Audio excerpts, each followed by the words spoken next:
नमस्कार दोस्तों। अगर आपको पता लगे कि एक 3 साल की मासूम बच्ची एक घर में है और उस घर में 4 लोगों के शरीर पड़े हैं और 4 से 5 दिन तक उस बच्ची ने उन शरीरों के साथ ही बिताए हैं जो अब जीवित नहीं थे, तो क्या आप यकीन करोगे?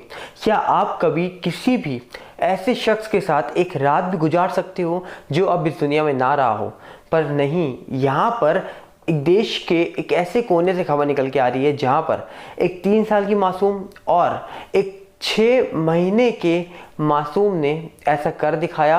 पर 6 महीने का मासूम अब हमारे साथ तो नहीं रहा, पर 3 साल की बेटी ने 5 दिन तक 4 लोगों के शरीर के साथ दिन और रात बिताई एक ही कमरे के अंदर जो जीवित नहीं थे। आज की सच्ची घटना में आप सुनेंगे किस तरीके से एक ही परिवार के 5 सदस्य, जिसमें से एक तो बच गया पर 4 अब इस दुनिया में नहीं रहे। क्या था पूरा मामला, चलिए जानते हैं डिटेल में। बेंगलोर में एक एरिया है जिस एरिया का नाम है मगड्डी रोड। मगड्डी रोड में एक परिवार रहता था जिसमें टोटल 6 सदस्य थे, जिसमें से उनके परिवार का जो सबसे बड़ा सदस्य था जिनका नाम शंकर था। कहा जा रहा है कि शंकर कन्नड़ अखबार चलाते थे और कहा जा रहा है कि करीब 4 से 5 दिन तक ये घर से कहीं गए हुए थे किसी काम से। और इनके परिवार में इनकी बेटी जिसकी उम्र 34 ईयर थी, जिसका नाम सेजाना था, वो अपने 3 साल की एक बेटी के साथ वहाँ रहती थी। दूसरी बेटी जिसका नाम सिंधु रानी था, ये 31 साल की थी, ये अपने 6 महीने के बेटे के साथ वहाँ रहती थी। इनका एक बेटा था जिसकी उम्र 25 साल थे, जिनका नाम मधु सागर था। ये कहा जा रहा है कि ये भी वहीं पर मौजूद थे। और साथ ही साथ इनकी वाइफ जिनका नाम भारती था, जिनकी उम्र 51 साल थी, ये भी वहाँ रहती थी। बताया जा रहा है कि टोटल 6 लोगों में से जो शंकर जो हेड थे इस फैमिली के, वो 4-5 दिन तक घर पे नहीं आए थे, वो कहीं बाहर गए हुए थे।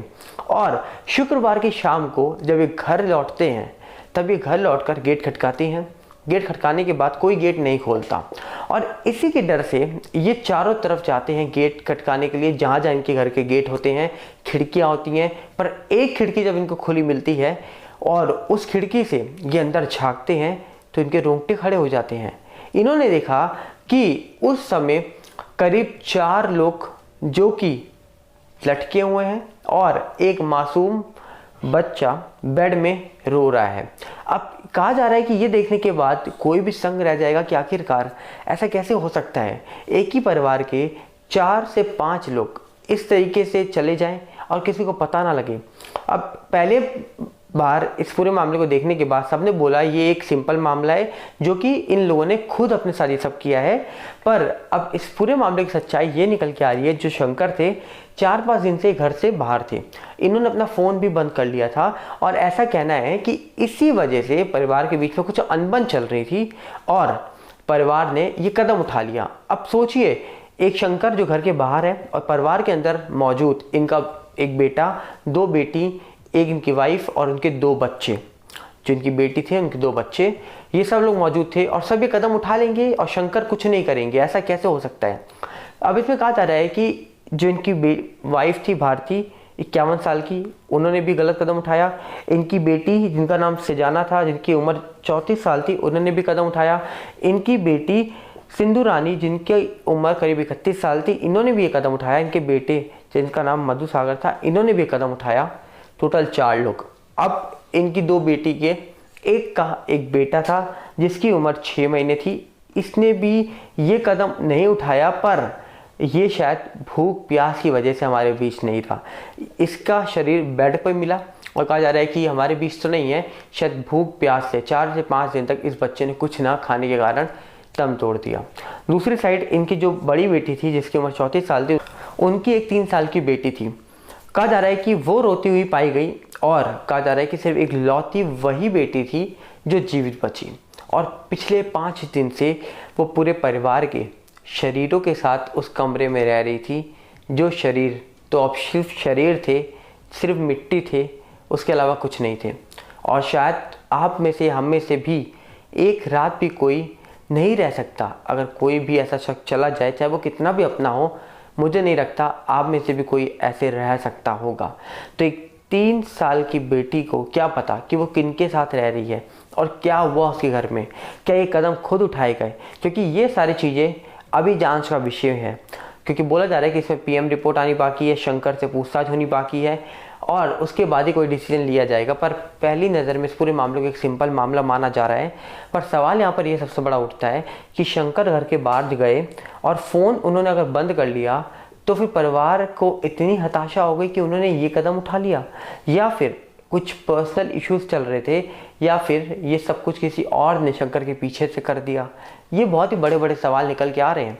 क्योंकि आप सबको याद होगा, हमने दिल्ली के बराडी में भी एक ऐसा ही केस देखा था जहाँ पर 11 लोगों ने, एक ही परिवार के 11 सदस्य ने ये सब किया था, जिसके बाद पूरा दिल्ली यहाँ पर हिल चुका था और पूरे दिल्ली को शॉक लगा था कि ये हो क्या गया। और इसी तरीके से बेंगलोर के जिस एरिया में ये सारी चीज़ें हुई हैं, वहाँ पर भी उस एरिया में लोग यकीन नहीं कर पा रहे हैं कि आखिरकार ये सब हो कैसे गया। और इन सारी चीज़ों पे सवाल उठने लाजमी हैं, क्योंकि आप भी ये चीज़ें समझेंगे कि आखिरकार जब एक ही परिवार के सारे लोग चले गए तो आखिरकार इतनी नाराज़गी क्या थी शंकर से, या फिर शंकर ने अपना फ़ोन क्यों बंद किया। क्या शंकर को ये सब कुछ पता था? क्या शंकर को पता था कि ये सब होने वाला है, या फिर शंकर परिवार से गुस्सा होकर घर से निकल गया, परिवार को लगा कि शंकर कभी लौटेगा नहीं, परिवार को लगा शंकर ने फ़ोन बंद कर लिया, इसलिए परिवार ने एक कदम उठा लिया कि शंकर घर छोड़ के चला गया। तो मुझे लगता है कि अगर कोई किसी का घर छोड़ के जाता भी है, चाहे उसका कितना भी करीबी सदस्य हो, तो पहले तो वो ढूंढेगा, ना कि खुद गलत कदम उठाएगा। अब इस पूरे मामले में सच्चाई क्या है ये तो वक्त बताएगी।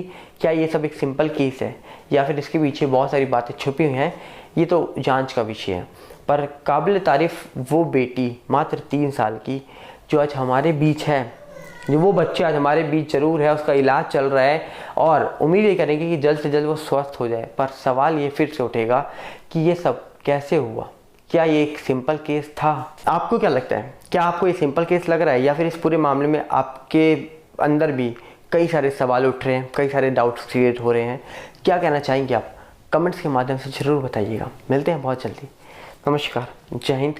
उम्मीद करेंगे आपने मेरा टेलीग्राम चैनल ज्वाइन कर लिया होगा, जिसका लिंक डिस्क्रिप्शन में है, क्योंकि कई सारी अपडेट्स मैं आपको टेलीग्राम चैनल में देता रहता हूं और साथ ही साथ वीडियो अपलोड होने से पहले सबसे पहले लिंक वहीं पर ही आता है, तो जाके ज्वाइन हो जाइए जल्द से जल्द। और साथ ही साथ मुझे आप इंस्टा फेसबुक पे भी फॉलो कर सकते हैं, ट्विटर पे भी फॉलो कर सकते हैं, और एक नया चैनल का लिंक भी डिस्क्रिप्शन में। उम्मीद करूँगा आप उसको भी सपोर्ट देंगे, अपना प्यार देंगे। मिलते हैं बहुत जल्दी। नमस्कार, जय हिंद।